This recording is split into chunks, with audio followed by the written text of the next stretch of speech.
जय हिंद बच्चों, welcome to the miracles classes. NDA first 2024 जो 21 अप्रैल को ही है, उसके लिए इकोनॉमिक प्लानिंग वाले सेक्शन से काफ़ी सवाल हैं, आते हैं और आते रहे हैं। तो उसी के लिए हम लोगों ने क्या किया है, एक छोटे सा वीडियो आप लोगों के लिए बस बना रहे हैं ताकि आप चलते चलते देख जाएं और हो सके तो आपके 2-3 सवाल उसमें से सही हो जाएं। क्योंकि अगर इकोनॉमी से सवाल आते हैं एनडीए में तो यही वाले सेक्शन से आते हैं, इकोनॉमिक प्लानिंग वाले सेक्शन से। पूरी दुनिया में सबसे पहले जो इकोनॉमिक प्लानिंग थी उसको रसिया में अपनाया था। रसिया में 1928 के आसपास सबसे पहले वहाँ पर 5 ईयर प्लान्स लाए गए थे और उसी से हम लोग इंस्पायर हुए और उसी चक्कर में आज़ादी के बाद हम लोग इंस्पायर होकर के आज़ादी के बाद हम लोगों ने भी 1951 से 5 ईयर प्लान्स को स्टार्ट किया। लेकिन उससे पहले ऐसा नहीं है कि हम सीधे 5 ईयर प्लान्स बना लिए थे। हमारे दिमाग में और भी कई चीज़ें चल रही थी। कौन सी चीज़ें थी, क्या क्या था, लोगों के दिमाग में क्या चल रहा था, तो बात यहाँ पर थोड़ा सा आप देख लेंगे। आपके यहाँ स्क्रीन पर थोड़ा सा लिखा हुआ होगा, हम ऑलरेडी यहाँ पर थोड़ा पेस्ट करवा दिए हैं क्योंकि लिखने में टाइम जाता है। ठीक, सबसे पहले 1934 में क्या हुआ। 1934 में भारत में एक बेहतरीन इंजीनियर थे सर एम विश्वेश्वरैया। इन्होंने एक बुक लिखी जिसका नाम था प्लान्ड इकोनॉमी फॉर इंडिया। इस बुक कई बार पूछी गई है, प्लान्ड इकोनॉमी फॉर इंडिया। और इसमें अगले 10 सालों के लिए इंडियन इकोनॉमी को क्या परफॉर्म करना चाहिए, कैसे परफॉर्म करना चाहिए अगले 10 सालों के लिए, इसमें एक ड्राफ्ट तैयार किया गया, प्रपोजल तैयार किया गया।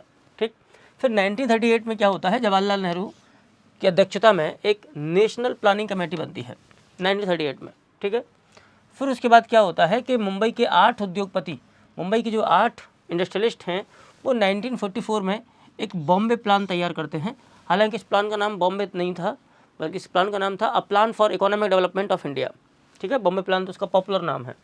फिर उसके बाद श्रीमन नारायण, जो आचार्य श्रीमन नारायण हैं, वो 1944 में ही, यानी ये क्रोनोलॉजी में लगे हुए हैं, उन्होंने फिर एक गांधीयन प्लान प्रस्तुत किया कि गांधी की तरीके से अगर देखें तो कैसा प्लान इंडिया में लाया जा सकता है, इकोनॉमी कैसे ग्रो कर सकती है।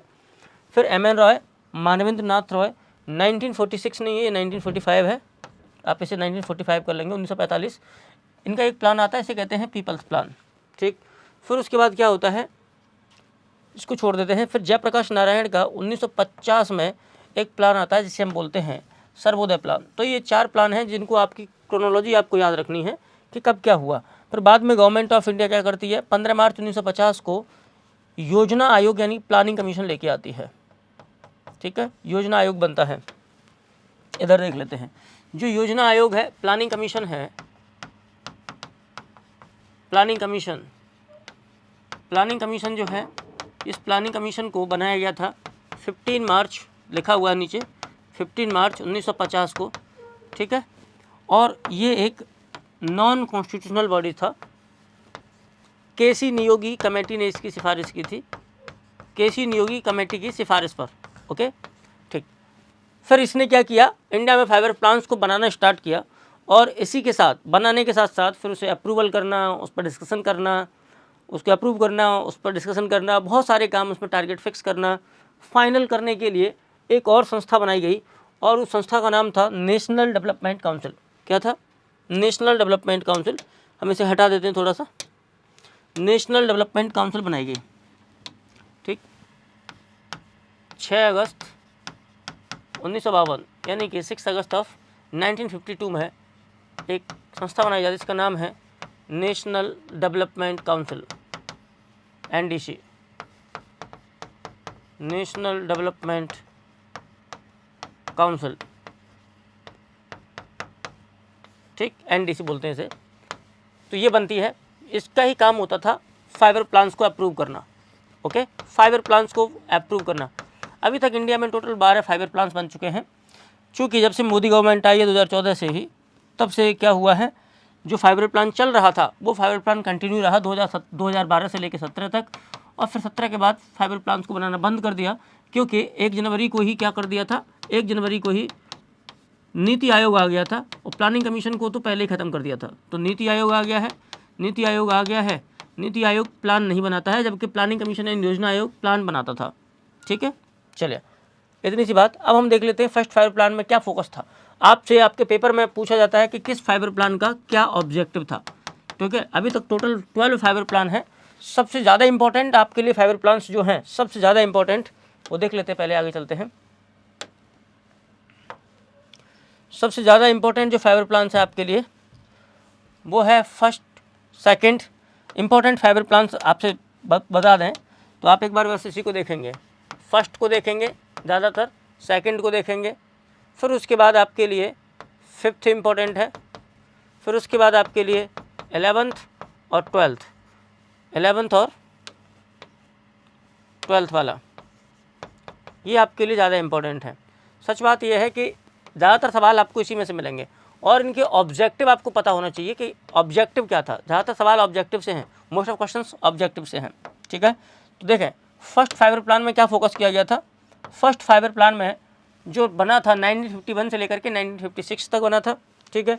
इसी में 5 IIT इस्टेब्लिश किए गए थे, Indian institute of technologies, 5 IIT establish किए गए थे। और जो मोर फोकस था वो ये था एग्रीकल्चर डेवलपमेंट, क्या था, कृषि क्षेत्र पर ज़्यादा फोकस किया गया था। इसके साथ साथ इरिगेशन वाली चीज़ों को भी देखा गया था, कृषि पर ज़्यादा। और जो शरणार्थी आ रहे थे विभाजन के बाद, यानी आफ्टर पार्टीशन रिहेबिलिटेशन करना था उनका, ये मुख्य फोकस था। प्राइम फोकस इसका एग्रीकल्चर था। और ये जिस मॉडल पर आधारित थी वो मॉडल था हैरो-डोमर मॉडल। क्या था, हैरो-डोमर मॉडल। तो आपको मॉडल ध्यान रखना है और ऑब्जेक्टिव ध्यान रखना है, ठीक है। देखें आगे, नेक्स्ट देख लेते हैं। देखें नेक्स्ट जो सेकंड 5 ईयर प्लान है, मोस्ट इंपॉर्टेंट, सबसे ज़्यादा यूपीएससी ने सबसे ज़्यादा पूछा है, ठीक है। सेकंड 5 ईयर प्लान 1956 से लेकर के 1961 तक है। और इसमें क्या हुआ था, देखो जो भिलाई है, भिलाई, दुर्गापुर, राउरकेला में जो स्टील प्लांट थे वो इसी 5 ईयर प्लान में इस्टेब्लिश किए गए थे। और यहाँ जो मॉडल अपनाया गया था वो था नेहरू महालनोबिस मॉडल। और नेहरू महालनोबिस मॉडल में जो थीम अपनाई गई वो था रैपिड इंडस्ट्रियलाइजेशन। इस सेकंड 5 ईयर प्लान में रैपिड इंडस्ट्रियलाइजेशन यानी तीव्र औद्योगिकरण पर फोकस किया गया था, ठीक है। और जिसमें क्या करना था, ये मॉडल क्या कहता था, डेवलपमेंट करना है ऐसी इंडस्ट्रीज़ का, ऐसी इंडस्ट्रीज़ क्रिएट करनी है जो बेसिक हों और हैवी इंडस्ट्रीज़ हों, ठीक। चलिए इतनी सी बात क्लियर हो गई होगी, बस इतने में ही सबसे ज़्यादा यही पूछा जाता है सेकंड 5 ईयर प्लान में ही। आगे देखें एक बात और, थर्ड 5 ईयर प्लान, जो थर्ड 5 ईयर प्लान था वो अनसक्सेस हो गया था, फेल हो गया था। इंडो पाक वार, इंडो चाइना वार, ये सब बातें थी। लेकिन जो थर्ड 5 ईयर प्लान है, थर्ड 5 ईयर प्लान की आपको क्या जाननी है, थर्ड 5 ईयर प्लान का आपको ऑब्जेक्टिव जानना है, establishment of self reliant and self generating economy. इसका ऑब्जेक्टिव जान लें, पक्का ठीक हो जाएगा, कोई दिक्कत नहीं, इतने से कुछ नहीं होगा, ठीक है। कभी कभी क्या होता है, जो थर्ड 5 ईयर प्लान है, और इसी थर्ड 5 ईयर प्लान में एक काम और हुआ था, ग्रीन रेवोल्यूशन क्या हो गई थी, ग्रीन रेवोल्यूशन ऑलमोस्ट स्टार्ट हो गई थी, ग्रीन रेवोल्यूशन की शुरुआत मानी जाती है इसी से। फिर आगे देखें, जो प्लान हॉलीडे है, अचानक से क्या हुआ था कि हमारे यहाँ काफ़ी दिक्कत हो गई थी, युद्ध हुआ था पाकिस्तान के साथ। तो 66 से लेकर के 69 तक कोई हमने ऐसा प्लान नहीं बनाया 5 ईयर प्लान, बस एक साल का प्लान चलता रहा, उसको कहते हैं प्लान हॉलीडे, क्योंकि 5 ईयर प्लान तो पक्का नहीं था ना ये, तो इसे प्लान हॉलीडे कहेंगे। अब ऐसे ही देखें, जो 4 5 ईयर प्लान था, 4th 5 ईयर प्लान का जो आपको ऑब्जेक्टिव है वो आपको पता होना चाहिए, वो है ग्रोथ विद स्टेबिलिटी। और 4th 5 ईयर प्लान को ही हम लोग क्या कहते हैं, 4th 5 ईयर प्लान को ही हम लोग गॉडगिल प्लान भी कहते हैं। 4th 5 ईयर प्लान को क्या कहते हैं हम लोग, गॉडगिल प्लान कहते हैं। तो आपको या इसमें क्या लिखा हुआ है ये नहीं, बल्कि हम जो अंडरलाइन कर रहे हैं और मार्क कर रहे हैं, सिर्फ आपको उतनी पर फोकस करना है, इससे ज़्यादा नहीं, ठीक। जो 5th 5 ईयर प्लान है, 5th 5 ईयर प्लान में ही गरीबी हटाओ का नारा दिया था। किसका नारा दिया था, गरीबी हटाओ का नारा दिया था। और जो इंडियन नेशनल हाईवे सिस्टम जो है वो इसी में स्टार्ट किया गया था 5th 5 ईयर प्लान में। तो गरीबी हटाओ का नारा यहाँ नहीं, बल्कि गरीबी हटाओ का नारा कहाँ दिया गया है, गरीबी हटाओ का नारा दिया गया था 5th 5 ईयर प्लान में। इस बात को ध्यान रखेंगे 5वीं पंचवर्षीय योजना में। चलिए इतना सा क्लियर।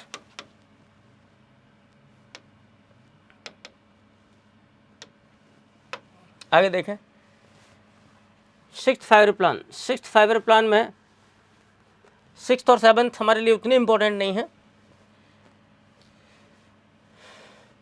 उसके बाद क्या आता है 8th 5 year plan.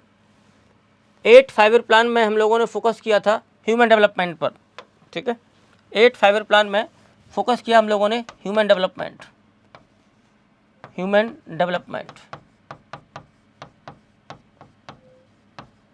Human development पर फोकस किया था 8th 5 ईयर प्लान में, ओके। जो 9th 5 ईयर प्लान है, जो 9th 5 ईयर प्लान है 9th वाला, 9th और 10th की बात कर लेते हैं। जो 9th 5 ईयर प्लान है ये तब शुरू किया गया, उस साल शुरू किया गया जिस साल भारत की आज़ादी के 50 साल पूरे हो रहे थे 1997 में। ठीक, इसमें क्या करना था, quality of life, generation of productive employment, regional balance and self reliance, growth with social justice and equality. ये growth with social justice and equality ये एक मेजर उसका ऑब्जेक्टिव था 9th 5 ईयर प्लान का। ठीक है, इसको थोड़ा सा आपको देखना पड़ेगा। हाँ, लेकिन 9th 5 ईयर प्लान को देखना मतलब इनको ध्यान में रखना पड़ेगा। 9th 5 ईयर प्लान में ही क्या है, 9th 5 ईयर प्लान आज़ादी के जब 50 साल पूरे हो रहे थे, 50 ईयर्स, तब इसको लागू किया गया था। फिर 10th में बहुत ज़्यादा नहीं है। ठीक, आगे देखें 11th 5 year plan. 11th 5 year plan की आपको थीम देखनी है बस, और कुछ नहीं। क्या था इसका जो theme, rapid and inclusive growth, ये इसका थीम था, रैपिड एंड इंक्लूसिव ग्रोथ। बस इतनी सी थीम आपको याद रखनी है, रैपिड एंड इंक्लूसिव ग्रोथ, बाकी कुछ नहीं याद रखना है। ठीक, 11th 5 ईयर प्लान का है रैपिड एंड इंक्लूसिव ग्रोथ। ठीक, आगे देख लेते हैं 12th 5 ईयर प्लान का। इसमें भी आपको इसकी थीम ही याद रखनी है, बाकी से नहीं पूछने वाला है। जो ग्रोथ रेट टारगेट रखा गया था जीडीपी का, वो 8% रखा गया था। जो 12th 5 ईयर प्लान है 2012-17 में चला, और ये लास्ट 5 ईयर प्लान है। ठीक, यहाँ पर जो थीम है वो है faster, sustainable and more inclusive growth, तीव्र, सतत एवं अधिक समावेशी। ठीक, तो ये थे कुल मिलाकर के 5 ईयर प्लान। अब इस 5 ईयर प्लान अब नहीं बनते हैं इंडिया में, क्यों? क्योंकि अब योजना आयोग नहीं है, प्लानिंग कमीशन नहीं है। प्लानिंग कमीशन की बजाय अब हमारे पास क्या आ गया है, प्लानिंग कमीशन की बजाय हमारे पास आ गया है अभी नीति आयोग, और नीति आयोग इंडिया का एक थिंक टैंक है। ठीक है, इसका काम योजना बनाना नहीं है, बल्कि नीति आयोग एक थिंक टैंक है। ठीक है, आपको पता करना है कि नीति आयोग का वाइस चेयरमैन कौन है और सीईओ कौन है। तो पता करो सीईओ कौन है नीति आयोग का और वाइस चेयरपर्सन कौन है, यानी वाइस चेयरमैन। क्योंकि इसके जो चेयरमैन होते हैं, चेयरमैन तो प्रधानमंत्री होते हैं, एक्स ऑफिस चेयरमैन होता है पीएम। तो नीति आयोग का जो चेयरमैन होता है वो हमेशा कौन होता है, पीएम होता है। एक प्राइमर थिंक टैंक के रूप में काम करता है।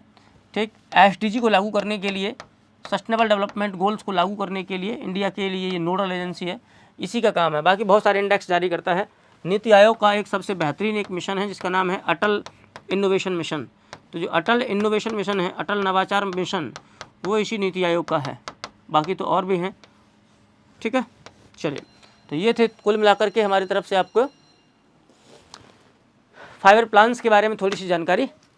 और ये जो 5 ईयर प्लान्स हैं आपको इसके ऑब्जेक्टिव्स याद रखने हैं। जितना आपको बताया गया है बस उतना ही आप याद रखिए, उतने में काम चल जाएगा और आराम से अगर एनडीए में सवाल आते हैं तो आप जीत जाओगे। और हाँ, बाई चांस आपसे पूछा जाए कि भारत में प्लानिंग का आर्किटेक्ट किसको कहा जाता है, तो 3-4 लोग हैं। वहीं एक एम विश्वेश्वरैया सबसे पहले आते हैं, जवाहरलाल नेहरू आते हैं, और उसके साथ ही आएंगे आपके महालनोबिस यानी पीसी महालनोबिस। और उन्हीं के मॉडल को हम लोगों ने 2nd 5 ईयर प्लान में रैपिड इंडस्ट्रियलाइजेशन के साथ किया था। बाकी 11th और 12th को भी एक बार याद रखेंगे। 11th में आपको ध्यान रखना है rapid and more inclusive growth, और उधर आपको रखना है इधर वाले में 12th वाले में लिखना है faster, sustainable and more inclusive growth. ये आपको दिमाग में हमेशा रख के ही चलना है। ठीक, तो चलिए मिलते हैं फिर ऐसे ही किसी वीडियो में। तब तक के लिए आप सभी को बेस्ट ऑफ लक एग्जाम के लिए। जय हिंद।